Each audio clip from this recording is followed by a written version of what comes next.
Hello student, তোমরা যারা ক্যালকাটা ইউনিভার্সিটির আন্ডারে থার্ড সেমিস্টারের ছাত্রছাত্রী আছো, এখন তোমাদের রাষ্ট্রবিজ্ঞানের পাস কোর্সের ক্লাস আছে। আজকের ক্লাসে তোমাদের 10 নম্বরের গুরুত্বপূর্ণ দুটো বড় প্রশ্নের উত্তর নিয়ে আলোচনা করব। 1 নম্বর প্রশ্ন হচ্ছে ভারতের সংবিধানের 14 নম্বর ধারা আলোচনা করো। দ্বিতীয় গুরুত্বপূর্ণ প্রশ্ন হচ্ছে ভারতের নির্বাচন কমিশনের কার্যাবলী আলোচনা করো। এই দুটো প্রশ্নের অ্যান্সার নিয়ে আলোচনা করব। প্রথমেই বলে রাখি, তোমাদের ক্যালকাটা ইউনিভার্সিটির নিয়ম অনুযায়ী 10 নম্বরের প্রশ্নর জন্য 100 শব্দের মধ্যে লিখতে হয়। তার থেকে যদি খুব বড় বেশি লেখো তাহলে কিন্তু নম্বর পাবে না। আজকের প্রশ্নের উত্তর দুটো তোমরা বুঝে নাও। খুব সহজ ভাষায় লেখা হয়েছে যাতে তোমরা সহজে অ্যান্সারগুলো মনে রাখতে পারো, এবং যথেষ্ট কোয়ালিটি মেনটেন করা হয়েছে যাতে তোমরা পরীক্ষায় ভালো নম্বর পেতে পারো। প্রশ্নের উত্তর দুটো তো বুঝে নেবে, তার আগে একটা বিষয় তোমাদের বলার আছে। বিগত বছরগুলির মতো এবছরেও তোমাদের জন্য অনলাইন কোচিং ক্লাস চলছে। তোমরা যারা অ্যাডমিশন নিতে চাইছো, স্ক্রিনে যে নম্বরটা দেখতে পাচ্ছ এই নম্বরে যোগাযোগ করে অ্যাডমিশন নিতে পারো।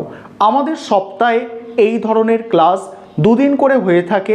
সেক্ষেত্রে সমস্ত স্টাডি মেটেরিয়াল অর্থাৎ পিডিএফ নোটস দেওয়া হয়, এবং সেক্ষেত্রে মান্থলি 200 টাকা করে ফিস নেওয়া হয়। তোমরা যারা ইচ্ছুক ছাত্রছাত্রী আছো, তোমরা স্ক্রিনে দেওয়া নম্বরে যোগাযোগ করে অ্যাডমিশন নিতে পারো। চলো আজকের দুটো প্রশ্নের উত্তর তোমরা এবারে তোমরা প্রশ্নের উত্তরটা দেখে নাও। প্রথম প্রশ্ন যেটা ছিল, ভারতীয় সংবিধানের 14 নম্বর ধারাটি আলোচনা করো। কি বলা হচ্ছে দেখো, গণতন্ত্রের পান হলো সমতার নীতি। ভারত গণতান্ত্রিক দেশ বলে মৌলিক অধিকারের প্রথমেই 14 থেকে 18 নম্বর ধারায় সাম্যের অধিকার স্বীকৃত হয়েছে। 14 নম্বর ধারায় সমতার নীতির দুটি ভাগে ভাগ করা হয়েছে। 1 নম্বর পয়েন্ট হচ্ছে আইনের দৃষ্টিতে সমান। সংবিধানের 14 নম্বর ধারায় উল্লেখিত আইনের দৃষ্টিতে সমান কথাটি ব্রিটেনের সংবিধান থেকে নেওয়া হয়েছে।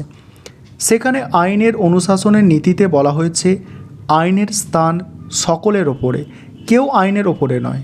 প্রধানমন্ত্রী থেকে শুরু করে সাধারণ নাগরিক সকলের বিচার সাধারণ আইনের দ্বারা সাধারণ আদালতে হবে।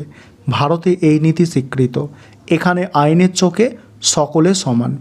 তারপর দেখো দ্বিতীয় পয়েন্ট, আইন কর্তৃক সমানভাবে সংরক্ষিত হবার অধিকার। এ কথাটি মার্কিন যুক্তরাষ্ট্রের সংবিধান থেকে নেওয়া হয়েছে। এর অর্থ ব্যাখ্যা করতে গিয়ে অধ্যাপক জেনিংস বলেছেন, একই শ্রেণীভুক্ত ব্যক্তিদের জন্য একই ধরনের আইন সমানভাবে প্রযুক্ত হবে। তবে রাষ্ট্র যুক্তিসঙ্গতভাবে বিভিন্ন ব্যক্তিকে বিভিন্ন শ্রেণীতে ভাগ করে পৃথক পৃথক শ্রেণীর ওপর পৃথক আইন তৈরি করতে পারে, তবে শ্রেণী বিভাগ যুক্তিসঙ্গত হওয়া চাই। তারপর কি বলা হচ্ছে, তবে 14 নম্বর ধারায় উল্লেখিত সাম্যের অধিকারের কতগুলি ব্যতিক্রম আছে। যেমন রাষ্ট্রপতি বা রাজ্যপাল তাদের কাজের জন্য আদালতের কাছে দায়ী থাকবেন না। আইনসভার সদস্যরা বিশেষ অধিকার ও সুযোগ সুবিধা ভোগ করেন। সেনাবাহিনীর সদস্যদের বিচার সাধারণ আদালতে হয় না। এখানে উল্লেখ করা প্রয়োজন, সাম্যের অধিকার নিঃসন্দেহে গুরুত্বপূর্ণ, তবে অর্থনৈতিক সাম্য স্বীকৃত না হওয়ায় সাম্যের অধিকার কতখানি বাস্তবায়িত হবে সে সম্পর্কে অনেকে সন্দেহ প্রকাশ করেছেন। তারপরে প্রশ্ন, দ্বিতীয় প্রশ্ন, ভারতের নির্বাচন কমিশনের কার্যাবলী। আরেকটা বিষয় তোমাদের এখানে বলি, যদি ভূমিকাও আসে একই প্রশ্ন লিখবে, যে নির্বাচন কমিশনের ভূমিকা লেখো, সেক্ষেত্রেই একই অ্যান্সার হবে। ভারত গণতান্ত্রিক দেশ, গণতন্ত্রে নির্বাচন ব্যবস্থা একটি গুরুত্বপূর্ণ বিষয়।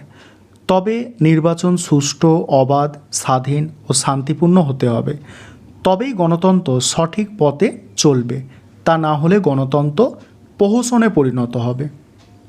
তাই সংবিধান রচয়িতারা সংবিধানের 324-এর 2 নম্বর ধারায় একটি নির্বাচন কমিশন গঠনের ব্যবস্থা করেছেন। কমিশন যাতে স্বাধীন ও নিরপেক্ষভাবে তাদের ভূমিকা পালন করতে পারে তার ব্যবস্থা করে গেছেন। কমিশনের কাজ হলো আইনসভা এবং রাষ্ট্রপতি এবং উপরাষ্ট্রপতি নির্বাচন সুষ্ঠুভাবে হয় তার দায়িত্ব পালন করা। এর জন্য তারা ভোটার তালিকা তৈরি করে, নির্বাচনের তারিখ ধার্য করে, নির্বাচন যাতে সুষ্ঠুভাবে হয় তার ব্যবস্থাদি গ্রহণ করে, রাজনৈতিক দল ও নির্বাচক মণ্ডলীর জন্য আচরণবিধি তৈরি করে। বিশ্লেষণ করলে দেখা যাবে নির্বাচন কমিশন প্রশংসনীয়ভাবে তার ভূমিকা পালন করছে। এ ব্যাপারে টি.এন. সেনের ভূমিকা বিশেষ প্রশংসার দাবি রাখে। তিনি অবাধ ও সুষ্ঠু নির্বাচনের প্রয়োজনে সচিত্র পরিচয়পত্র চালু করেন।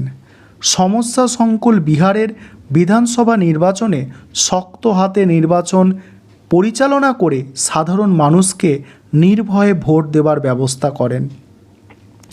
কেউ কেউ মনে করেন নির্বাচন কমিশন অনেক সময় নিজের ক্ষমতার সীমা অতিক্রম করেছেন, কিন্তু সাধারণ মানুষ নির্বাচন কমিশনের ভূমিকাকে অভিনন্দন জানাচ্ছে।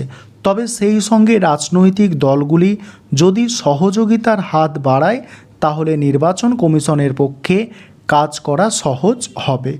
সবাইকে একথা মনে রাখতে হবে, গণতন্ত্রকে সুদৃঢ় করতে স্বাধীন ও নিরপেক্ষ নির্বাচন ব্যবস্থার কোনো বিকল্প নেই। এই ছিল তোমাদের আজকের ক্লাস।